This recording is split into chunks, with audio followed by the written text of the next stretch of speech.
Buenos días chicos, soy el profesor Cristian. El día de hoy les tengo una clase muy interesante, así que espero que sea de su agrado. Sin dilatar más la cuestión, comencemos. Cabo segundo cuarto, Albino Canales con todo, adentro, a preparar la paila. Un, dos, un, dos, un, dos, un, dos, un, dos, un, dos, un, dos.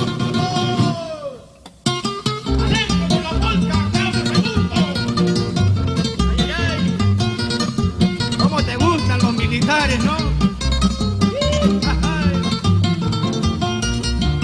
Las muchachas de mi barrio ya no quieren saber nada con ninguno de los... Si tenemos que definir lo que es el primer militarismo, podríamos decir que es un periodo de nuestra historia republicana, en la cual los caudillos militares tomaron el control absoluto del Estado peruano. Es decir, tomaron el poder, nos gobernaron. Y es que se sentían con el derecho de hacerlo. Veamos. La palabra caudillo hace referencia a un líder, a un guía, y efectivamente un caudillo militar era una persona que al tener amplia experiencia militar dirigiendo un grupo, se sentía con la misión de guiar al país, sentía preparado en todos los ámbitos.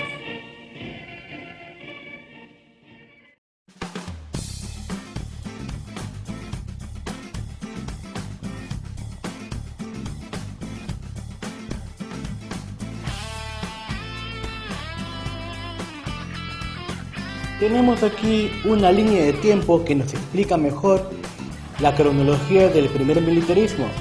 Como vemos aquí, el primer militarismo se compone de dos periodos: el caudillaje militar, que va de 1827 a 1845, y la prosperidad falaz, que va de 1845 a 1872. Ahí vemos de manera global que el primer militarismo empieza en 1827 y termina en 1872. Tuvo una duración de 45 años, casi medio siglo, imagínate. Ahí podemos ver que el primer presidente militar de la República Peruana fue José de la Mar. Empieza el militarismo en su periodo, en su gobierno, en el periodo de José de la Mar, y termina con el gobierno de José Palta. Es fácil de aprender, fíjate tú, ¿cuándo empieza el primer militarismo? En 1827. Para saber el año del término, solamente tendrías que jugar con los dos últimos números, 1827, 1872. Y también sabemos que el primer militarismo empieza con un José de la Mar, y termina con otro José Balta.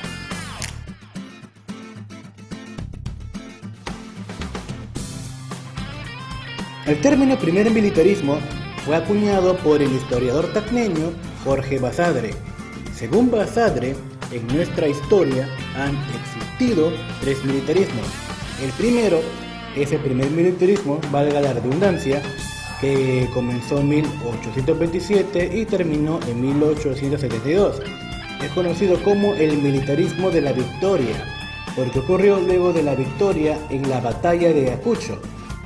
El segundo militarismo, que comenzó en 1883 y terminó en 1895, es el militarismo de la derrota, porque acabamos de sufrir la derrota de la guerra con Chile.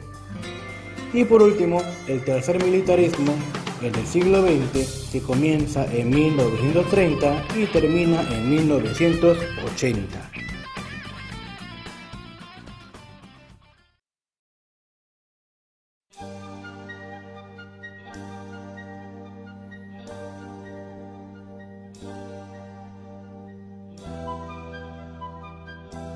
Si hablamos de las causas, pues las hay de diversa índole y magnitud. Así que aquí veremos algunas de las más importantes. La inexistencia de una clase civil dirigente. Como lo dijo San Martín, los criollos no tenían ninguna experiencia como funcionarios del Estado. No sabían gobernar, no sabían dirigir. nunca habían tenido alguna experiencia previa, cosa que los militares por sus funciones dentro del ejército sí tenían. Popularidad y prestigio de los mariscales de Ayacucho. Por supuesto, los militares tocaron el cielo, alcanzaron la gloria, saborearon la miel de la victoria y con eso un gran baño de popularidad y un buen concepto dentro de la opinión pública. En esos tiempos nadie veía con malos ojos que un militar gobernara. Incapacidad de los civiles para garantizar la estabilidad y el orden. Claro, los que ponían la mano dura eran los propios militares. Los civiles no tenían ninguna autoridad. Necesidad de imponer el principio de autoridad. Y esto frente al peligro que representaban los montoneros y las bandas de bandoleros o cimarrones que asolaban haciendas, aldeas y asaltaban caminos. La suma de estos y otros factores serán propicios para la existencia del primer militarismo.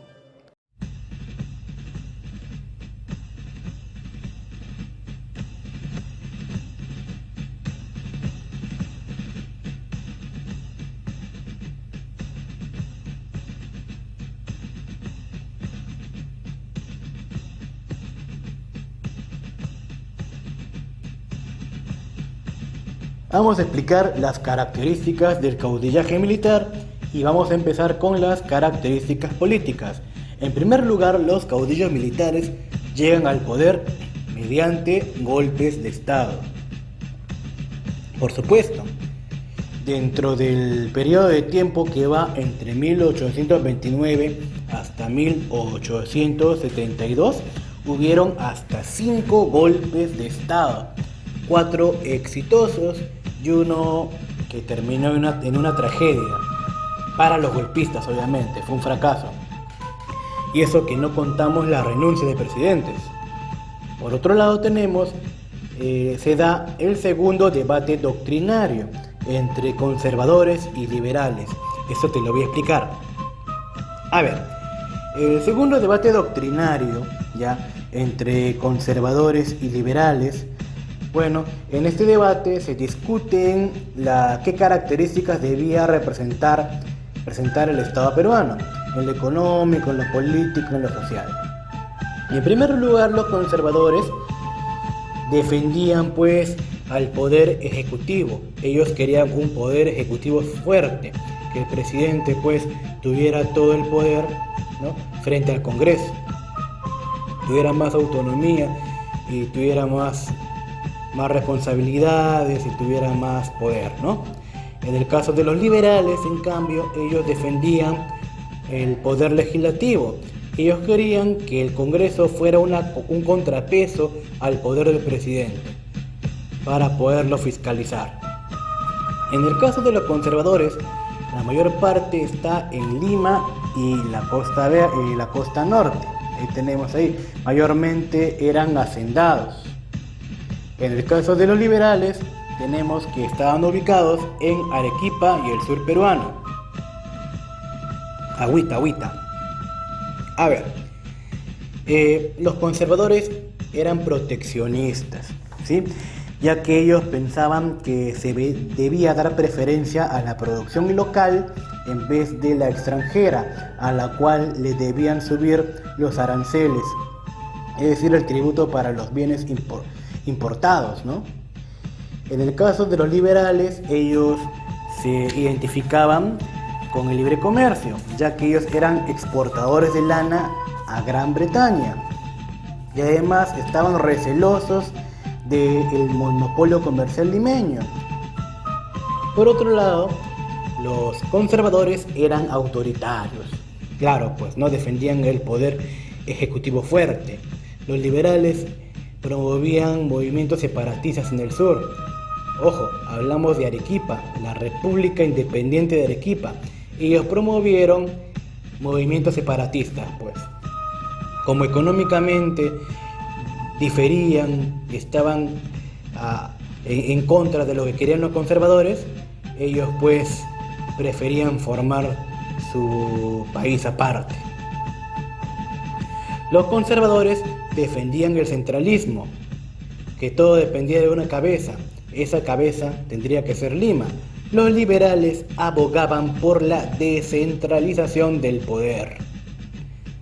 Ahora, representantes de los conservadores. ¿Qué presidentes hay ahí? Por ejemplo, Agustín Gamarra y Felipe Santiago Salaverry, quien fue el presidente más joven del Perú. Por el lado de los liberales tenemos a José de la Mar y Luis José de Orbegoso. Ahora, características económicas. Ahí vemos, dependemos económicamente de Inglaterra. Recuerda que tenemos una deuda externa que comenzó con 1 millón de libras, pedida por José de la Riva Agüero. Por otro lado, los mayores ingresos se registraban por el pago del tributo indígena e impuestos. Prácticamente la moneda circulaba limitadamente en la economía y los indígenas tenían que vender parte de su producción e inclusive trabajar en la mina para poder conseguir lo suficiente para pagar. Si no, no podían pagar su tributo indígena. Y por último tenemos las características culturales. ¿Sí? Se da la corriente artística del costumbrismo, y es que los primeros años de la República coinciden con el nacimiento del costumbrismo, una corriente artística que refleja los usos y costumbres de la sociedad. En literatura sobresale Felipe Pardo y Aliaga, precursor del costumbrismo peruano y conocida por la sátira Un viaje, que trata de la historia del niño Goyito, el clásico niño bien de la alta sociedad limeña, un inútil. Y Manuel Acel Segura, padre del Teatro Nacional, siendo su obra más conocida Ñacatita, típica mujer chismosa e intrigante de la época. En el caso de pintura sobresalen las acuarelas de Pancho Fierro, que pintó una gran cantidad de acuarelas que retratan escenas y personajes de la vida limeña.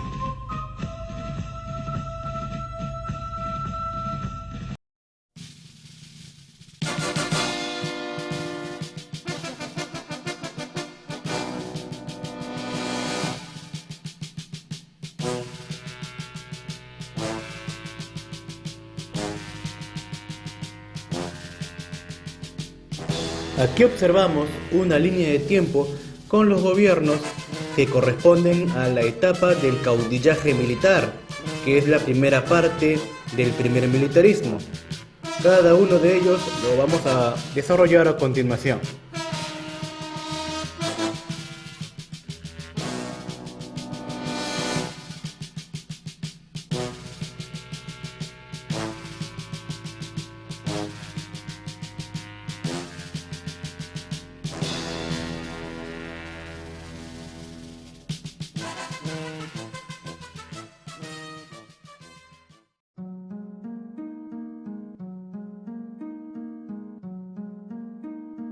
Gobierno de José de la Mar de 1827 a 1829. Caballeroso y democrático, pero también de carácter pasivo y reservado, José de la Mar fue el primer presidente de la etapa republicana. Fue elegido presidente por el Congreso Constituyente en junio de 1827, venciendo las elecciones a Andrés de Santa Cruz. Se promulgó la Constitución Liberal de 1828, la cual es la tercera constitución de nuestra historia. Por otra parte, aplastó la rebelión de los iquichanos de Huanta, Ayacucho. Los iquichanos eran un grupo indígena que fue castigado por su apoyo a los españoles y se vieron perjudicados por el arrebato de sus tierras y el pago del tributo indígena. Ojo que no todos los indígenas y campesinos estuvieron a favor de la independencia. Por otro lado, algo muy importante, se produce la intervención militar en Bolivia por parte de Agustín Gamarra, quien fue a Bolivia sin permiso del gobierno, sin permiso de la mar, y expulsó a Sucre, que era la mano derecha de Bolívar, el cual gobernaba Bolivia. Gamarra, aprovechando que en Bolivia había movimientos rebeldes en contra de Sucre, marchó hacia Bolivia sin permiso de Lamar, so pretexto de defender a Sucre, que se encontraba herido por parte de los rebeldes. La que buscaba en realidad Gamarra era expulsarlo, a él y a su ejército. Es así que Antonio José de Sucre es expulsado de Bolivia y Sucre se va a quejar con Bolívar. Esto va a ser el detonante para la guerra contra la Gran Colombia. La guerra contra la Gran Colombia, nuestra primera guerra como república, de 1828 a 1829. Vamos a empezar hablando de las causas. La primera causa fue la ambición de Bolívar. Recuérdate que por él perdimos Guayaquil y también perdimos el Alto Perú, Bolivia. Por otro lado, está la pretensión de la Gran Colombia sobre Tumbes, Jaén y Maynas. Estos eran territorios que la Gran Colombia reclamaba, pero eran territorios peruanos. Y ese reclamo lo va a heredar Ecuador. Ecuador, a lo largo de la República, va a estar insistiendo en reclamar Tumbes, Jaén y Maynas hasta el siglo pasado, que terminó pues con la guerra del Cenepa. Bueno, el pretexto, ya lo sabemos, fue la intervención de Gamarra en Bolivia, que terminó expulsando a Sucre. Vamos a ver las etapas. La primera etapa es la marítima. La escuadra peruana estaba a cargo del almirante Martín Guise y con él se logran las victorias en el combate naval de Malpelo y el combate naval de Cruces, para luego bloquear el puerto de Guayaquil. Sin embargo, Guise va a perder la vida en este bloqueo y va a ser reemplazado por José Boterín. En todo caso, la etapa marítima es un éxito para las fuerzas peruanas.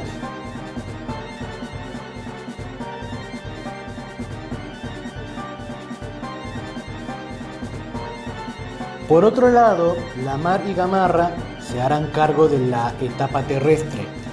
Se ganó en la batalla de Saraguro, pero también se sufre una derrota en el Portete de Tarqui.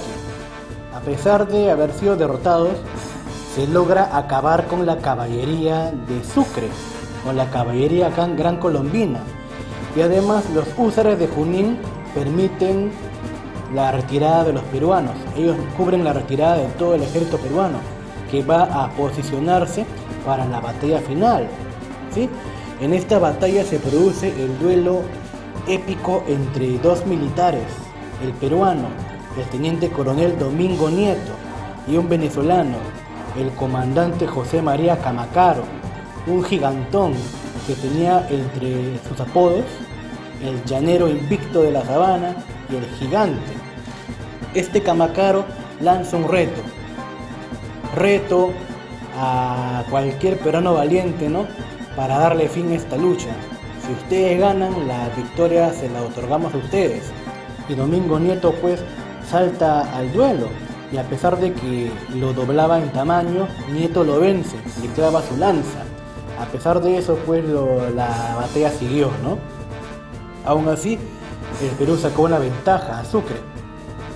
Y Sucre, el colombiano, no se arriesga a una batalla final, porque sabe que no la va a ganar.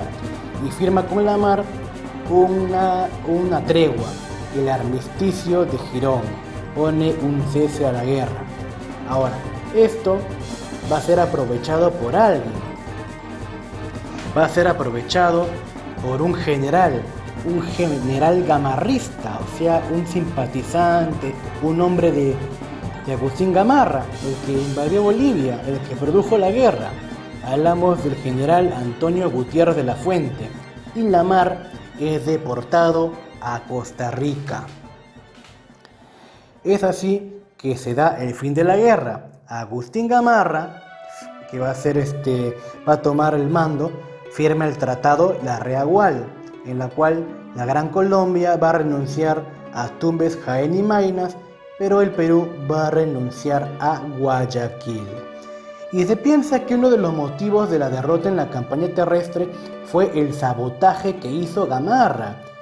¿Quién hizo golpe de estado? Gutiérrez de la Fuente, pero era un gamarrista. Gamarra organizó todo. Gamarra quería tomar el poder, inclusive saboteó la campaña terrestre. Se dice que la saboteó porque se demoró un año en llegar al campo de batalla. Bueno, estaba en Bolivia, ¿no? Pero aún así dicen que se demoró a propósito para no ayudar a la mar, generar el caos y luego tomar el poder.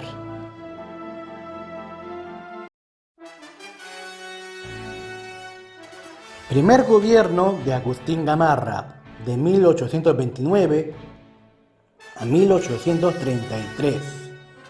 Bueno, Gamarra es todo lo contrario de la mar. Era un hombre de carácter fuerte, autoritario, ambicioso, y por lo tanto su gobierno va a ser conservador y va a ser muy autoritario.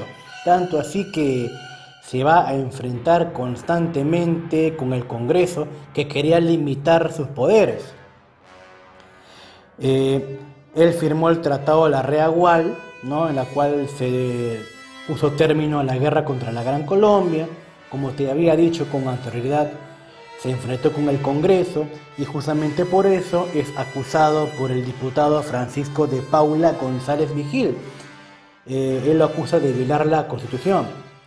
Él hace todo un discurso que termina con esta frase, ¿no? Yo debo acusar, yo acuso. A pesar de todo, pues a Gamarra no perdió el juicio, ¿no? No le pasó nada a Gamarra, ¿no? Ahora, en su gobierno van a haber tensiones con Bolivia porque Gamarra era de la idea de que Bolivia jamás debió separarse del Perú. Él buscaba siempre anexar a Bolivia. ¿Sí? Se creó el departamento de Amazonas, se creó la Maternidad de Lima, se creó la Guardia Nacional, que son como los gendarmes de la época, ¿no? Era un ejército casi permanente. Y se creó la Dirección General de Aduanas para el Comercio Exterior. Él estuvo casado con una mujer llamada Francisca de Zubiaga, conocida como la Mariscala. ¿Por qué la Mariscala? Porque tenía el carácter fuerte como su marido, que era el mariscal Gamarra. Inclusive decía que tenía el carácter mucho más fuerte que su marido. Era una mujer que daba miedo, imagínate. Y vestía como soldado, montaba a caballo, imponía respeto. Tanto así que su esposo la dejó representándola y ella ponía la autoridad, pues, ¿no? Cuando Gamarra salía de Palacio de Gobierno, ella se quedaba la mariscal ahí, reemplazando. Bueno, sigamos.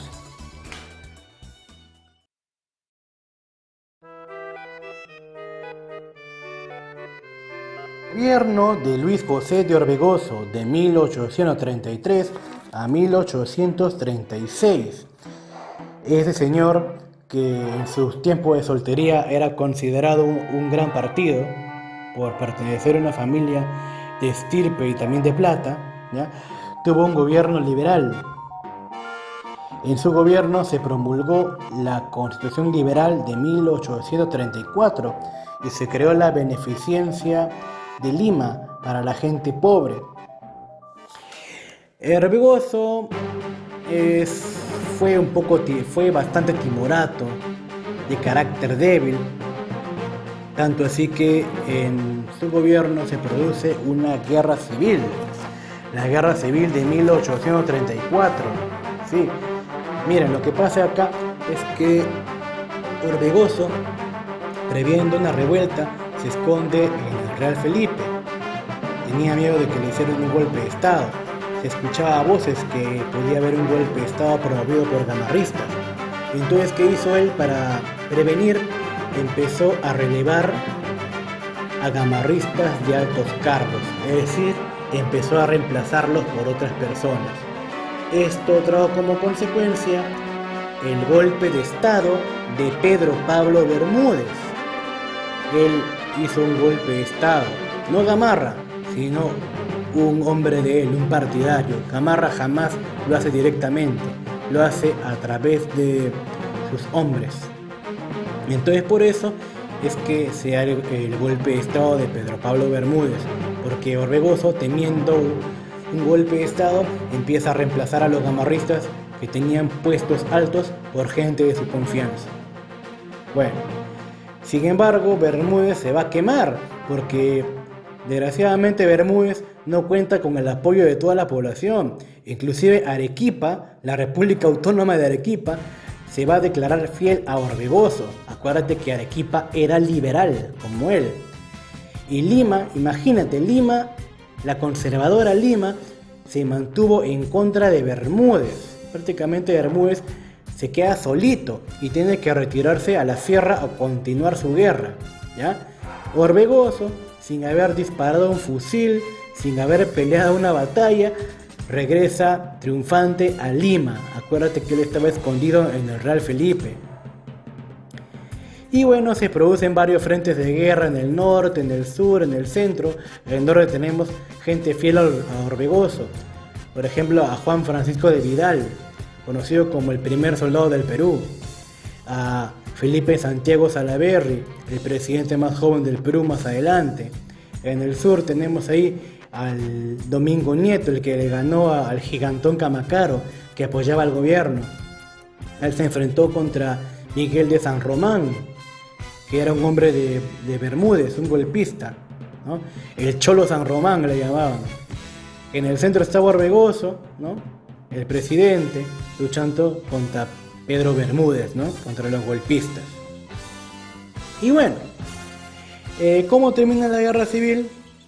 Lo que sucede es que los golpistas ya no querían seguir luchando, la gente de Bermúdez ya quería ponerle un alto a esto y deciden deponerlo y capturarlo. El general José Rufino Echenique entrega a Bermúdez y va a salir al encuentro de las tropas de Orbegoso. Orbegoso con sus tropas, Echenique con sus tropas. Ambos ejércitos van a llegar, ponen fin a sus diferencias y Orbegoso con Echenique se van a dar un abrazo. El abrazo de Maquinguairo, que pone fin a la guerra civil de 1834. Y allí se va a levantar una columna con la siguiente frase. Mira qué frase: amor fraternal. El amor de la patria unió aquí, en el mismo sitio y en la misma hora, a quienes se iban a batir, y convirtió en campo de amistad el que iba a hacerlo de sangre. Qué bonito, qué bonita frase.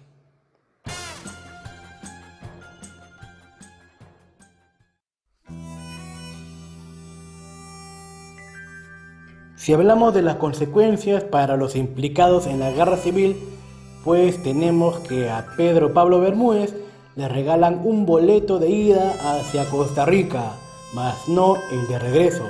Lo deportan. Lo deportan a Pedro Pablo Bermúdez por haber sido el instigador, aunque el instigador no ha sido él. El instigador fue Gamarra. Gamarra busca refugio, ¿en dónde? En Bolivia, que era gobernada por Andrés de Santa Cruz. ¿Qué le pasa a la esposa de Gamarra, la mariscala? Pues busca refugio en Chile y bueno, muere ahí de tuberculosis. ¿Qué le pasa pues a Miguel de San Román, al Cholo San Román? También busca refugio en Bolivia, con Santa Cruz. Veamos el lado de los vencedores. A Francisco de Vidal lo nombran jefe del Estado Mayor del Ejército. Al Chato Domingo Nieto lo ascienden a general de división, él era teniente coronel. Bueno, Orbegoso llega triunfalmente a Lima y Salaverry, un hombre temperamental, joven, muy ambicioso, lo nombran inspector general de las milicias de la República. Salaverry era otro hombre de carácter fuerte, ambicioso. ¿Tú crees que él se iba a conformar con eso? Pues no. Mira lo que va a pasar. Es ascendido a general de división. Mira lo que va a pasar. Aprovechando la ausencia de Orbegoso, que se va hacia el sur peruano a combatir un levantamiento, una pequeña rebelión, Salaverry, desde la fortaleza del Real Felipe, se autoproclama presidente mediante un golpe de estado. Salaverry llega al poder con 29 años. Va a ser el presidente más joven del Perú. Ojo, mediante un golpe de estado. Orbegoso demostró su inocencia y credulidad al confiar en Salaverry. Imagínate, le dio la oportunidad y Salaverry la aprovechó.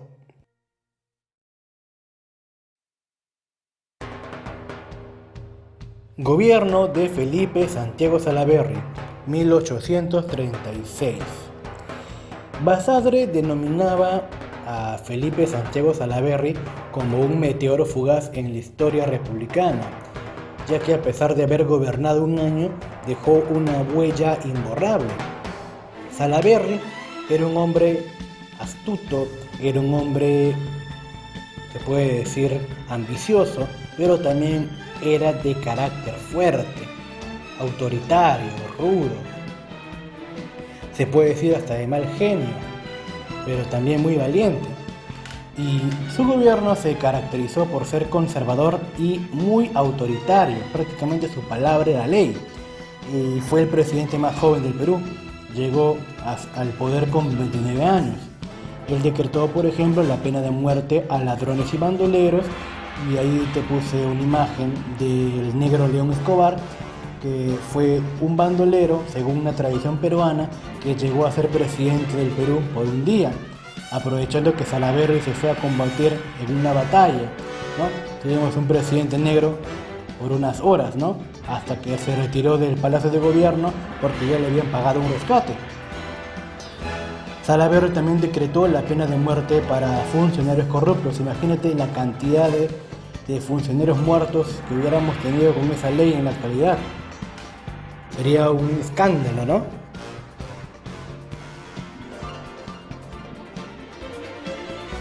Y a todo esto, ¿qué le pasó a Orbegoso?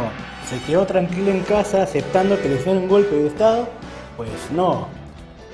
Vamos a hablar de la guerra a muerte de Salaverry con Santa Cruz. ¿Qué pasó aquí? Se van a formar alianzas. Lo que sucede es que Orbegoso, el expresidente que le hicieron golpe de estado, acudió al presidente boliviano Andrés de Santa Cruz y le pidió ayuda. Van a ser aliados. ¿Pero por qué? ¿Cuál fue la condición de que Santa Cruz ayude a Orbegoso a recuperar pues el gobierno? Que el Perú y Bolivia se unan formando una confederación. Esa va a ser la condición. Y Santa Cruz y Orbegoso se van a embarcar en una guerra para recuperar el control de la República Peruana. Imagínate. Es por eso que Salaverry va a decretar su guerra a muerte contra Santa Cruz. Él declara que la guerra va a terminar cuando muera uno de los dos. Imagínate cuál es su poder, ¿no?, de decisión, ¿no? Es un hombre pues arrojado, ¿no? No le importa nada. Entonces se va a formar una guerra a muerte con Santa Cruz. Ahí está Salaverry. Salaverry se va a aliar con Agustín Gamarra. Un momentito. Gamarra no se había ido a Bolivia siendo refugiado de Santa Cruz. Sí, se había ido. Y es más, estaban en conversaciones para plantear lo mismo que Santa Cruz le planteó a Orbegoso, o sea, la confederación.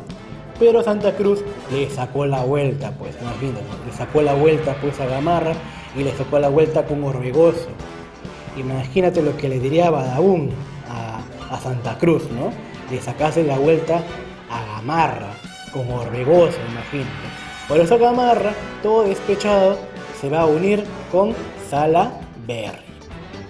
Van a ser aliados en contra de la invasión boliviana. Para Salaverry va a ser como la Segunda Guerra de la Independencia, en contra de los bolivianos invasores. Entonces se va a dar una guerra a muerte contra Santa Cruz. Y acá tenemos las batallas. se van a dar 3 batallas. La primera es la batalla de Yanacocha. Se enfrentan Santa Cruz contra Gamarra. Es la victoria de Santa Cruz. Gamarra tiene que huir. Luego se da un enfrentamiento en Uchumayo. Se da la batalla de Uchumayo en Arequipa. Y se dice que Salaverry en las vísperas de la batalla escucha una canción, ¿no?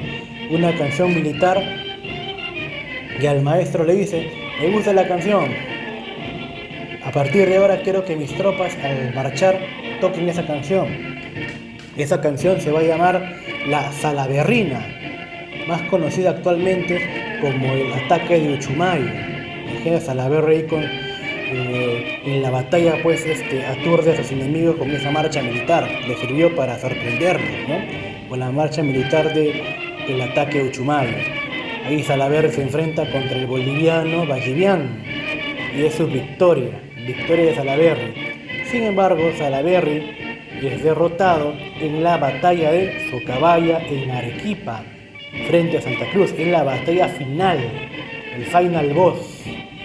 Desgraciadamente Salaverry pierde y para él significa un game over. Desgraciadamente Salaverry es derrotado. ¿Y qué pasa pues? ¿Qué pasa después? Vamos a verlo. Salaverry es condenado a muerte y es fusilado el 18 de febrero de 1836. Recuérdate que la condición de la guerra era que iba a terminar con uno de los dos muertos. Entonces Salaverry, antes de morir, escribe 3 cartas. Una que es su testamento, una carta a América y una carta a su esposa, la cual te voy a leer a continuación. Dice así: carta de despedida de Salaverry a su esposa. Vamos a ver. Mi querida Juana, dentro de 2 horas voy a morir asesinado por Santa Cruz. Y quiero dirigirte mis últimos votos. Te he querido cuanto se puede querer, y llevo a la eternidad un pesar profundo de no haberte hecho feliz. Preferí el bien de mi patria al de mi familia, y al cabo no me han permitido ser ni uno ni otro. Educa a mis hijos, cuida de ellos, tu juicio y tu talento me lo dejan esperar. No te abatas, que la desgracia es compañera inseparable de los mortales. Sé feliz cuanto puedas y jamás olvides a tu caro esposo. Felipe Santiago Salaverry. Y bueno, se dice que cuando él es fusilado, para su suerte, la primera ráfaga de balas no le cae.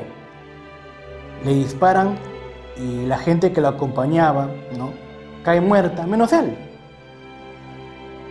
No cae muerto. Entonces Salaverry, que no llevaba pues las vendas que llevan los fusilados en los ojos, porque era un hombre valiente, al ver que ninguna bala le cae, da un paso adelante y dice: la ley me ampara. Es decir, ya me salvé, me condenaron a ser fusilado, me han fusilado, sigo vivo, la ley me ampara, adiós muchachos, ha sido un gusto. Desgraciadamente le cayó una segunda ráfaga, la cual acabó con su vida. Y bueno, pues, como un dato curioso, su hijo más conocido es Carlos Augusto Salaverry, un poeta peruano, autor del poema Acuérdate de mí, aunque fue un hijo ilegítimo, no fuera del matrimonio.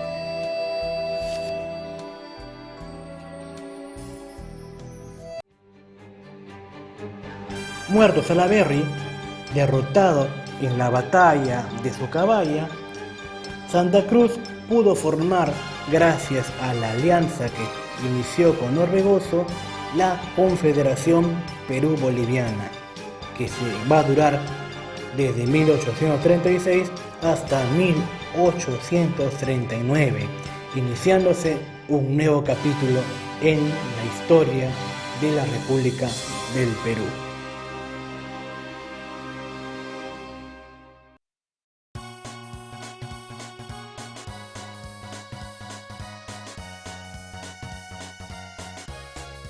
Bueno chicos, esto ha sido todo por hoy y conmigo será hasta la próxima semana.